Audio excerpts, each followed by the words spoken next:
Ayan guys, good day sa inyong lahat. Andito tayo sa ating panibagong vlog na edition. Meron akong HP Smart Tank 500. Kita nyo naman 500. So, check natin kung ano bang problema niya kasi ang report nila sa akin is paper jam. Buksan natin kung talagang paper jam ba. Tanggalin ko muna tong dinikit ko dito kasi sagabal. Since nag-power up pa siya, tanggalin muna natin. Okay. Alright. Kita nyo naman. Naglo-loading pa siya. So, ayan. Up na. And then, tingnan natin kung paper jam ba talaga. Hintayin natin kung talagang may jam sa error. Kung wala, check na lang natin ng general cleaning.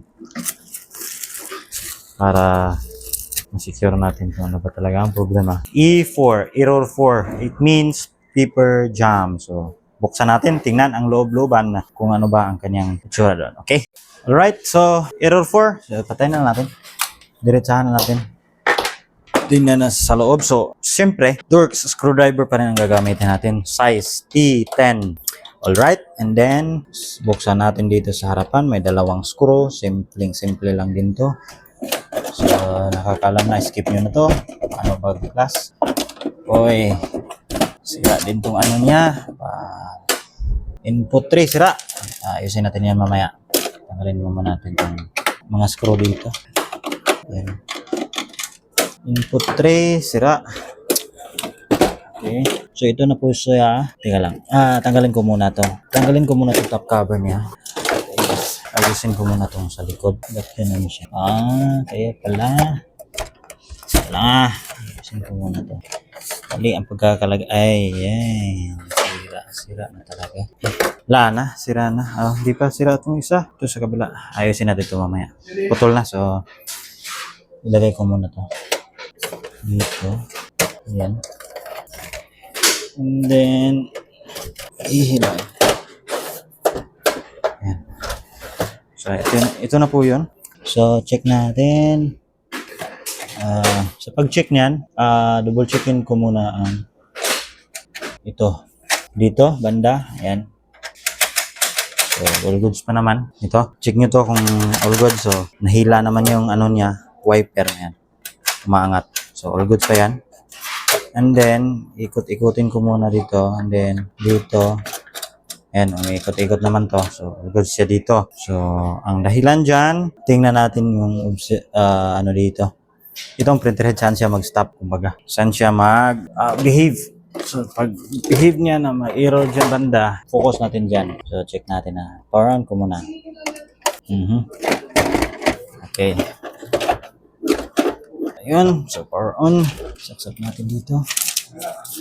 Check natin kung gagana ba. So, power on. Saan na siya banda mag-error. Pag ganyan nyo, kung mag-check kayo ng printer, kung hindi nyo alam kung paano siya mag-behave. So, tingnan natin. Pag dyan siya na standby, tapos mag-error dito. Yan.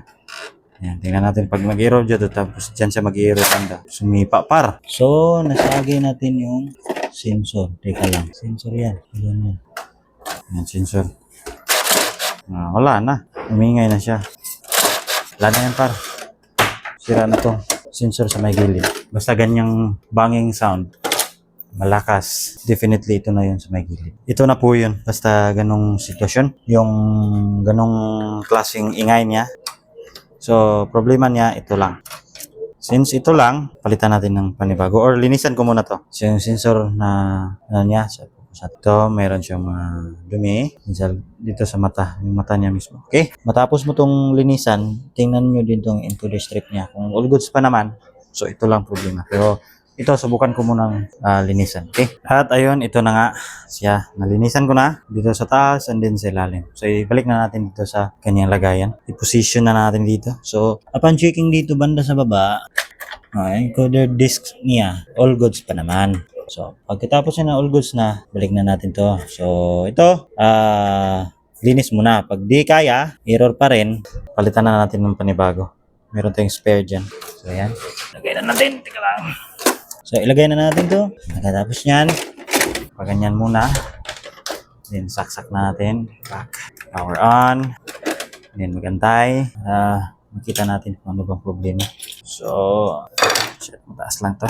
Pag ganyan. Dapat pag ganyan yun ha. Kung kayo mag troubleshoot pag ganyan yun, lagyan nyo ng kalso pa ganito. Then, all goods po na yan. Makita nyo na yung sa loob. Purpose nito para makita ko yung sa loob. Ayan. Walang effect. Ganon pa rin. So, isa pa. Wala effect. Patayin natin. So, palitan natin ng panibago. And then, meron na tayong panibago. Yeah. Na-order natin to sa online shopping platform. Kayo na bahala.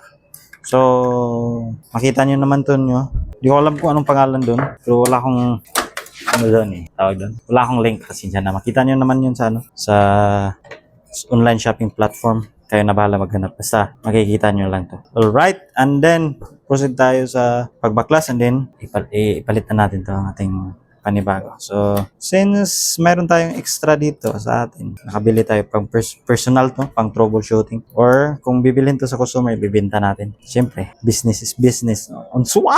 Alright, dito. Nalagay na natin itong panibago, bagong-bago. Pero, hindi ko alam kung brand new talaga yan or basta. Class A, pero okay lang yan sa Class A, walang problema po yan. Basta ang pinaka main board or anong ink ang gagamitin nyo is genuine talaga. Huwag yung is Class A. So, itong sa kilid, pwede lang yung Class A. So, ayan.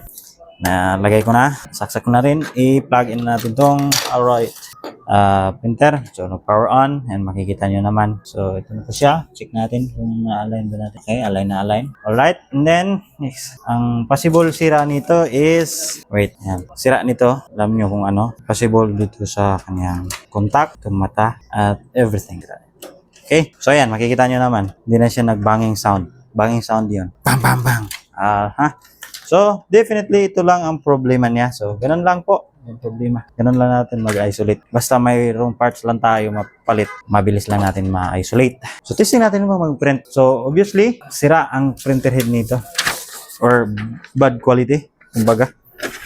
Sabihin ng bad quality, pangit ang kanyang print. Bakit ako sabi ng pangit ang print? Na-standby kasi yata. Kasi to, na-standby nila. Yan, makikita niyo naman sa niya, ink tube niya. Walang ink. So, test print muna ako, sample. Hold nyo na ng ilang segundo. Pindutan nyo itong isa. Ayan. Tapos release.